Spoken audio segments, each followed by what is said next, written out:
Sam Gibbs Morris is a thought leader, men's coach, and retreat facilitator known for his transformative work in helping men heal trauma and shame. His path has been anything but straightforward. He battled through addiction, survived a suicide attempt, and defeated cancer 3 times. Through deep healing and radical self-ownership, he overcame his struggles, cultivated self-love, and discovered his true purpose. Now he uses his powerful story and experience to help other men break free from their past, heal their shame, and step into their power. You're in a beautiful relationship Yes, right I am, now. yeah. Congratulations. Thank you so much. So yeah. exciting to see, Dude, man. It's so good. And your wife is a powerful force, such a beautiful spirit. Yeah. Talk to us a little bit about your journey to finding your masculinity Yeah. and your now beautiful relationship Yeah. and Wow. how they are intertwined. Yeah. This goes back to they both involve me falling on my face quite a bit. Yeah. Masculinity is such a new concept. I guess it's not the current way that I see masculinity is a new concept. And, like I was just listening to one of John's podcasts on the way over here and talking about like Wineland? Wineland, Yeah. yeah.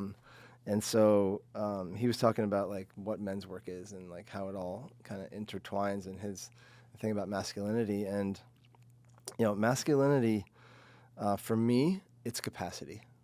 Like I had my world was so small as a kid because of the breathing. Like I literally was worried about air quality and food. And if it wasn't that, like I had to be so hyper vigilant about the energies that surrounded me that it really, so it's turned now into a superpower where it's super useful in what I do. But for a while it was, there's a difference between hypervigilance and loving awareness. And the hypervigilance is very survival mode, narrow-minded, like one lane. And so it doesn't provide for a lot of capacity to hold the other stuff. And so my journey to masculinity has been about how much more can I hold? How much more of my own pain can I hold? How much more of my own shame can I relate to? How can I hold a life in the world that I desire to be a part of?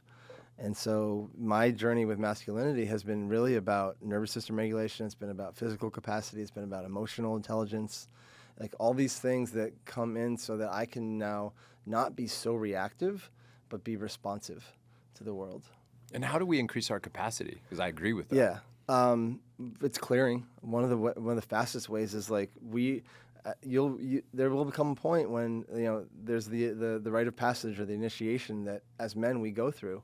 And it is how willing are you to look at the things that are standing in your way?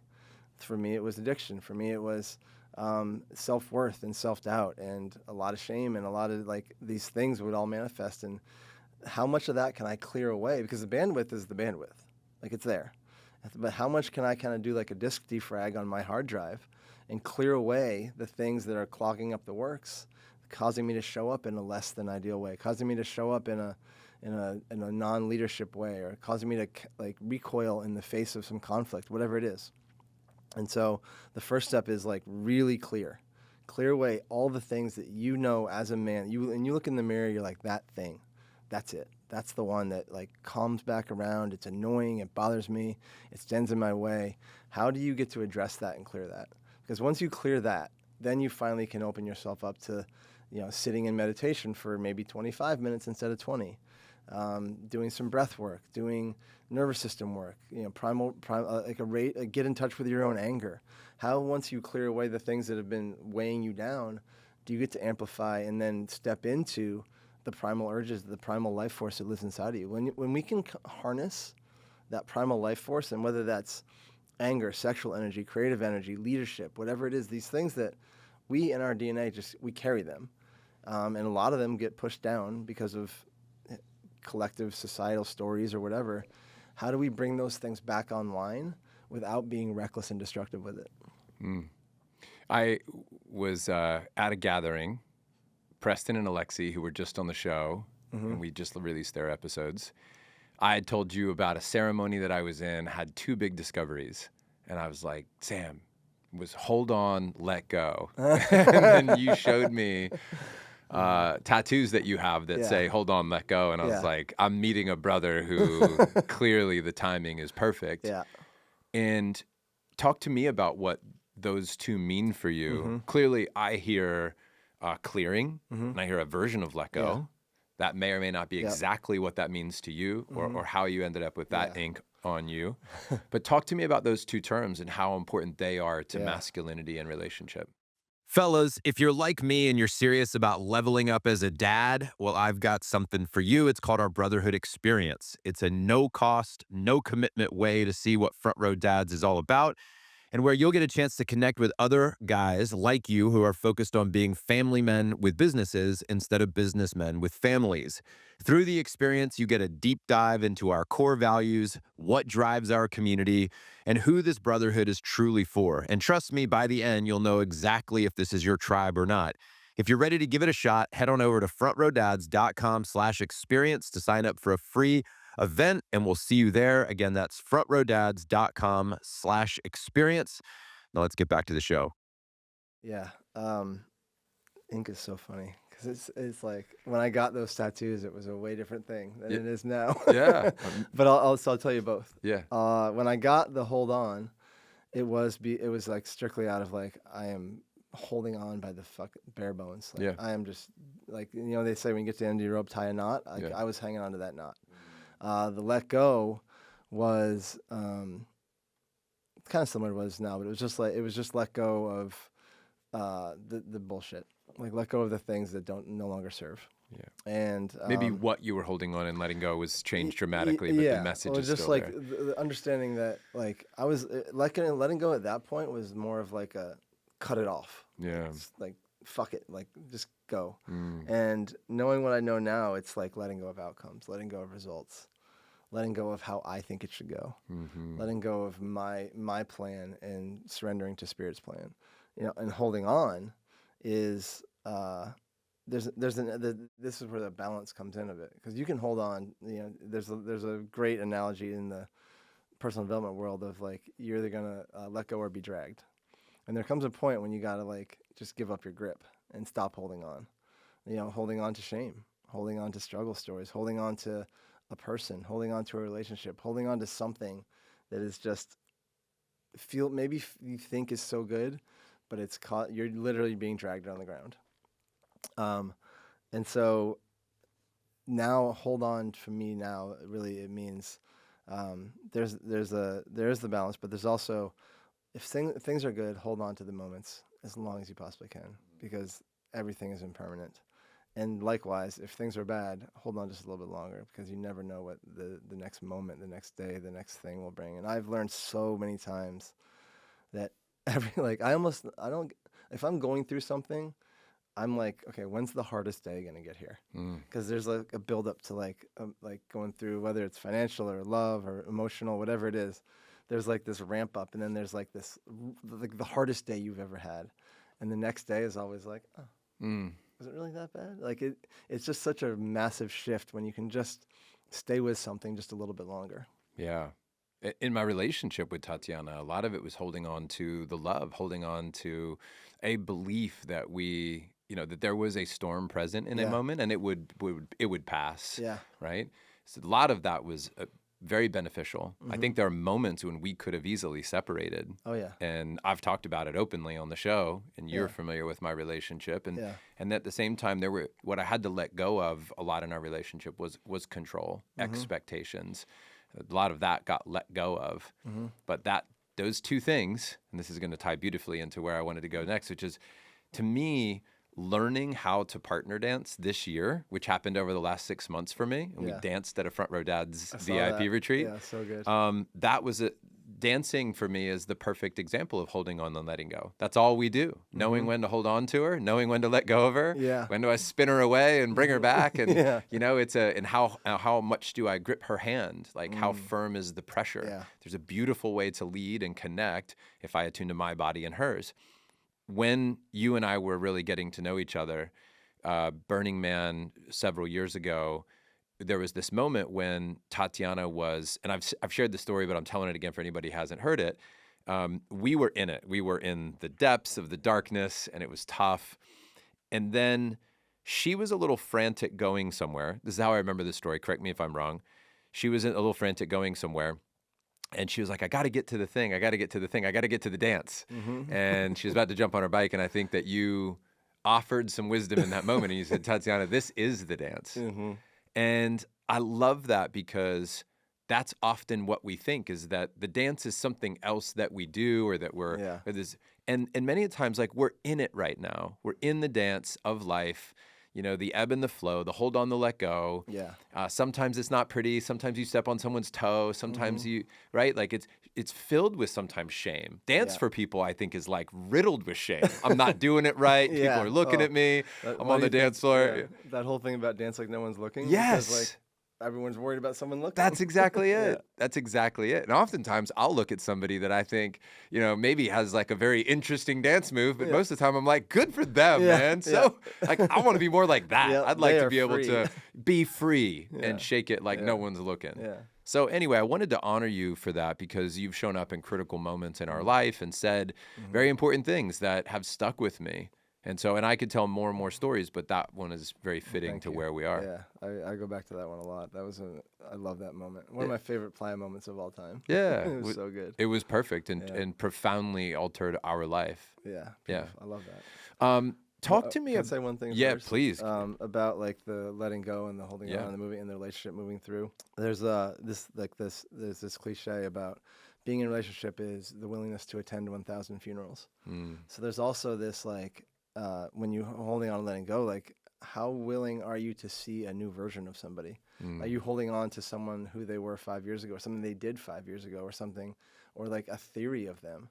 You know, like where are we willing to see and let go of our idea of who someone should be or who we think they are, and see them for who they truly are? And in relationship, that goes a long way. Dude, I want to tell you something that happened in a coaching session not so long ago. And before I say it, I'll tell you that many coaching sessions previously, when this particular problem was presented, and the problem doesn't matter. In fact, I don't remember what it was exactly, but it's irrelevant to the point. The point is that I would say, this isn't working, and somebody would say, try this, do these things, right? With Tatiana, I'm talking about Tatiana.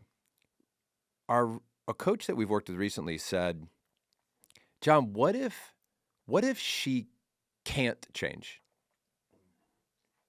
Meaning, like, I keep wanting to like say the thing that gets her to do the thing. If I present it this way, then she'll respond this way. If I ask this way, she'll, like, I kept doing everything. I kept saying I don't want to control, but it was like I was definitely asking the question, hoping to like elicit a response. I was saying something, hoping to elicit a response. And the coach just said, what if she can't do this? And not that she's not capable. She's brilliant. She's wonderful. It's not that. It's literally like, this isn't that person's time to know the thing, to do the thing, to act this way. It's literally like, it's just not the time. Yeah. And then the part of me that's like, but wait a minute, I read the book. But wait a minute, I got the framework. But wait a minute, so-and-so guaranteed results if I just did this thing, right? And people present it like, if you just do this, this is going to happen. Yeah. Like, you're magically in control of other people and other shit. But I was so happy to hear that about the fact that it was the most freeing part of it all. Yeah. And it was revealing to me how much control I had in my mind of, like, even the letting go is like, I'm going to let go and control the outcome by letting go. It's still paradoxical. Still, yeah. So anyway. Yeah, you're right. There's so much freedom in that like moment of like, what if that never happens? Yeah, what if that never happens? Like this goes like, now we can get into like, there's a lot of like parental wounding around like, oh, I want an apology from my dad or my mom. You know, like, or like the ex that broke up with you or that smashed on your heart. Like, I want to hear sorry. Like, okay, you might. What if you never do? Yeah. It completely brings the energy back. This gives you all your power back. It's like, okay, so then it's up to me now to get right with that situation. Yeah. To learn to relate differently to it, because then if I'm always expecting that, like, there's a ceiling on any healing that that's gonna happen there. I've talked about this before with my mom. Like, there's some things I want to hear from her that maybe not, but there's work that I had to do to get myself right with that relationship and those things, so that I no longer like expect it or want it or desire it. It frees up me and it frees up our relationship too. Yeah. What did you do to attract such a powerful woman in your life? How did you end up this happily married man with a beautiful spouse? Yeah. What shifted? It shifted probably about a year before I met her. Like it was kind of like the last boss of like, consciousness and merging the consciousness and masculinity together. And like, there's like, I was presented with a situation that I did not hold very well, and it caused some pain for myself and others. And in that, once I worked through that actual experience of it, and shame was a big part of this, was I looked at like these directional arrows that were like, okay, that's not it. This is it over here. And I was able to really, really like once that situation exited my field, I was able to fully come back to myself and see me for who I truly am without the lens of, and this like the shame had been cleared, and like I'm not just talking about that relationship, but like 20 years of me feeling like I had not shown up for women, for myself, for my everything, like completely looking at myself through my mom's eyes, my sister's eyes, ex-girlfriend's eyes, and like all I could see in those things, all I could see there was how less I was, how much I had failed. And so finally that relationship ended, and I committed to myself. I called it the God pocket. I said 4 months, nothing except me and grief. And I got into, I finally like worked through it pretty rapidly, like from what I thought it was going to be. But it allowed me to fully, truly see what my truth was and who I get to be. And like, and the thing is like all the things I thought I had failed had gotten me so close to like it, who I am now. Not it, it's never it, but like who I am now, that I just was like, there was like this layer of like gook that was blocking me from it. And it finally just broke through. And I just was able to step into this full, like, king energy leadership, like just being the man. Like I had full actual permission and freedom in my body to finally be the man that I knew I could be. And then within that, like once I stepped into that and like kind of broke into that realm, it became so clear of the woman that I desire. Like I even, like, it's so crazy because I was like, I'd post on Instagram, I'd be like, this or not at all. Like some kind of meme or something I'd hear, some directional thing like that. And I'd be like, this or not at all. And I did it for like maybe 3 months. And then this or not at all showed up. And I was like, oh, it's like, it's here. Yeah. And it was just so beautiful. Like it doesn't feel like there's, it's work obviously, but there's nothing, like it's so open. Yeah. Like I'm so open to her, she's so open to me. And it's like we both came into this thing so clean, because I had, like, when that relationship ended at Burning Man like a year and a half ago, I was like, okay, that's over and like final, and like that hurts and I'm grieving. But what it did is it showed me my pattern for 20 years. And I went back and I just cleared it all. I looked at, like, it was the same pattern in every relationship, 5 different relationships over 20 years, each about 3 years long. And it was the same exact thing. I would come in hot, and then I would get avoidant, and then we'd break up, and then I would get codependent and come back in, and this just created this trail of destruction. And it never let, also created this, like, so I have an addiction also to chaos and struggle. And so it manifested that. And so chaos and struggle was always something to do. It felt like it gave me like purpose and things to do, but it also never left time. So my dad died in 2015. My sister died in 2018.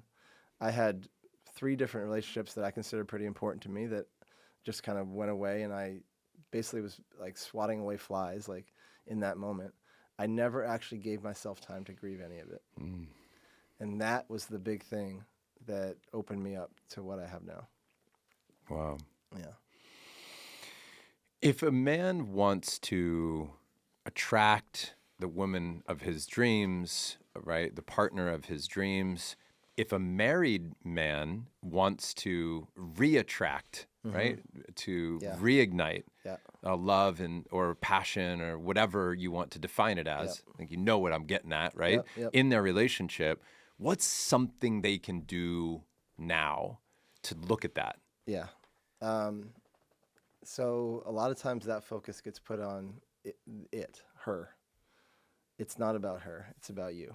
It's about like because you could like do some things and recommit, and like I see this with a lot of men is that like something will happen in the relationship, and the kind of relationship will go to hell and get on the rocks, and then they'll make like a little comeback, and then they'll stop, and they'll come back and they'll stop because they're more attached to like her validation, her approval, her being the medicine that's going to be like, okay, I'm doing a good job. They're not, so they forget that it's about becoming the man that can hold that. So if you truly are like, if you're single and you want a sacred union, divine relationship, or you're in a relationship and it's not great and you want to reattract, think about like put a North Star on who's the man, who is the guy that can actually hold that. Not what do I have to do to like bring her back in, not what do I have to do to attract her, but really disconnect from her and just say, if it's not her, who do I get to be? Who's the man outside of her, the money, the car, the house, the business? Who is the man that gets to show up every day that and this is the Jon Vroman thing, who is the man that gets to show up every day so that when I die with a sense of completion? Mm-hmm. That takes everything else off the table and you anchor back into yourself, and that will call in the woman, it'll call in the whatever else it is. Dude, that's the best mission. The best mission. Yeah. To be in alignment with yourself. Yeah. One of the best questions I've been asked in my marriage has been, who am I without Tatiana? Mm-hmm. A lot of marriage work is like, who are you with her? How do you lead her? How do you connect with her? How do you please her? Whatever the things are, right? About her. Uh-huh. But just the question of just who are you without that person comes back to what Tatiana has said many times, which is space is the sixth love language in her mind. And how when we have found space, we find love so deeply. When we're apart, we've also had beautiful moments when we're together, but a lot of our love comes through separation and distance. Yeah. And she will go out with some girls and hear some stories about other guys in the world, and she'll come back and like, I'm so lucky to have you in my life. And then she'll go away and I'm like, I'm so sorry I treated you. Why did I treat you that way? Yeah. There's distance creates some beauty in our relationship. So, and that's really like, who am I without you? Yeah. It is so powerful. And I think it's also worth saying that like all that stuff you just mentioned, yes. Like the leadership and the devotion to her and her nervous system and her femininity and allowing space for her and all the things that we hear as men, like don't try to fix, like allow her to have her, like all that is true. And if you're not the man at your core that you know you can be, that can hold that will all get met with, it'll feel like nagging, it'll feel like anger, it'll feel like it'll feel like a lot of ugly energy.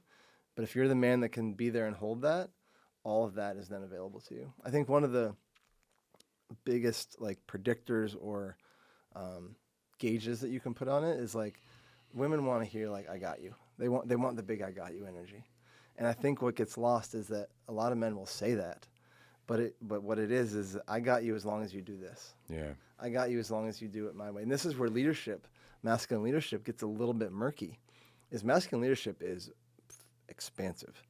Like there's no lanes on that. Like you, as masculine leadership, yes, you get to contain the relationship and determine the culture and all these things that we hear. Yes, but within that, your job as a leader is to allow a lot, and it's not to say like, okay, I got you, but if you go do this, then my nervous system is going to freak out and I don't got you anymore. It's not I got you as long as you do it my way. It's I got you, especially when you do it your way. Oof. Dude, I got you, especially when you do it your way. That's big. That's big for me. It's a learning. I want to close out this particular kind of category or section that we're on with this question around practices for masculinity. Mm-hmm. So I know you've touched on some of them. You've said several of them. Is there anything that we haven't talked about, or you want to share some of your personal favorites or what you've seen work for others? What are the practices that help men dial into their masculinity on a daily basis? Yeah. There's a theme about these practices. I think we talked a lot about them, but the theme that I find that best cultivates it is anything that produces or cultivates staying power. So as men, like one of the things about women is like they want to be in the experience. They want to go deeper. They want to be in something a little longer. Whereas men, like, it is in our DNA to complete. That's why, we love sports and all these things, because there's like a beginning and an end, and we love the solution and the logistics and all that. When we can expand our staying power to be with something a little bit longer than we actually feel capable of, that's when our masculinity is fully online. And that just means, like, that means, so if it's breath work, and it's like, if you do 3 minutes, bump it up to 4. If there's a great pose, there's things called presence poses. One of them is, I call it mountain pose. It's basically standing in a goddess squat with your arms wide out, and you just hold that pose for 2 to 3 minutes, breathing through it all. As the shoulders burn, the legs burn, your head wants to dip down, staying in, like, physical posture and dignity through some physical discomfort. Like, anytime that we can expand our capacity that way, they're embodiment practices. And the more that we can become embodied in the masculinity, the more, like, it creates a life force, and it grows. Thanks for listening today, fellas. If you got value from this episode, I ask that you take 1 second right now and you share this with another dad in your life that you respect, that you know is committed to becoming a better man, family man, and businessman. And on that note, I want to honor you for choosing growth. Your family will thank you years from now for all the effort that you're putting in to learn the strategies so you can show up more fully for them today. Take care.